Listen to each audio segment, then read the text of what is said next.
രേണു സുധി ഉണ്ടെങ്കിൽ ലേറ്റസ്റ്റ് ആയിട്ട് തൻ്റെ യൂട്യൂബ് ചാനലിൽ ഒരു വീഡിയോ ഒക്കെ പങ്കുവച്ചിട്ടുണ്ടായിരുന്നു. സഹോദരിയുടെ കൂടെ അതുപോലെ തന്നെ മകൻ്റെ കൂടെയൊക്കെയാണ് ഒരു വീഡിയോ പങ്കുവച്ചിട്ടുണ്ടായിരുന്നത്. കേക്കൊക്കെ മുറിച്ച് ഭയങ്കര ആഘോഷമായിട്ടുള്ള രീതിയിലാണ് ആ ഒരു വീഡിയോ ഉണ്ടായിരുന്നത്. എന്താണ് സംഭവം എന്ന് പറഞ്ഞാൽ, കുറേ ദിവസങ്ങളായിട്ട് ആ രേണു പറഞ്ഞൊരു കാര്യം എന്ന് പറഞ്ഞാൽ, കുറേ നാളുകളായിട്ട് എൻ്റെ ജീവിതത്തിൽ ഭയങ്കര പ്രശ്നങ്ങളും കാര്യങ്ങളും എല്ലാം നടന്നുകൊണ്ടിരിക്കുകയാണ്. ഇനിയും എനിക്ക് വന്നിട്ടുള്ള അസുഖം മാറാനും കാര്യങ്ങളൊക്കെ ഉണ്ട്.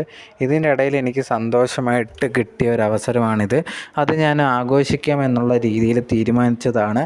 ഇപ്പം ഞാനുണ്ടെങ്കിൽ യൂട്യൂബ് ചാനലുണ്ടെങ്കിൽ തുടങ്ങിയിട്ട് ഏകദേശം 1.5 വർഷത്തോളമൊക്കെ ആയി. ഇതിനുള്ളിൽ തന്നെ ഇപ്പം എനിക്ക് ഏകദേശം 1.5 ലക്ഷത്തിനോളം വ്യൂസ് ആയിട്ടുണ്ട്. അപ്പോൾ അതിൻ്റെ ഭാഗമായിട്ട് യൂട്യൂബിൽ നിന്ന് എനിക്ക് സിൽവർ പ്ലേ ബട്ടൺ കിട്ടി എന്നുള്ളൊരു കാര്യം കൂടി ഈ ഒരു രേണു പറഞ്ഞിട്ടുണ്ടായിരുന്നു. ഇത് ഭയങ്കര സന്തോഷമായിട്ടുള്ള നിമിഷമാണ്.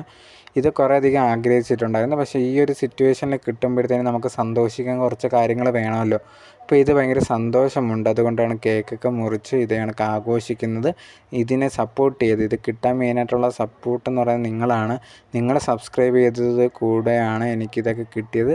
അതുകൊണ്ട് തന്നെ എന്നെ സന്തോഷത്തിൽ പങ്കെടുക്കണം എന്നുള്ള രീതിയിലും രേണു ഒരു വീഡിയോയിൽ പറഞ്ഞിട്ടുണ്ടായിരുന്നു.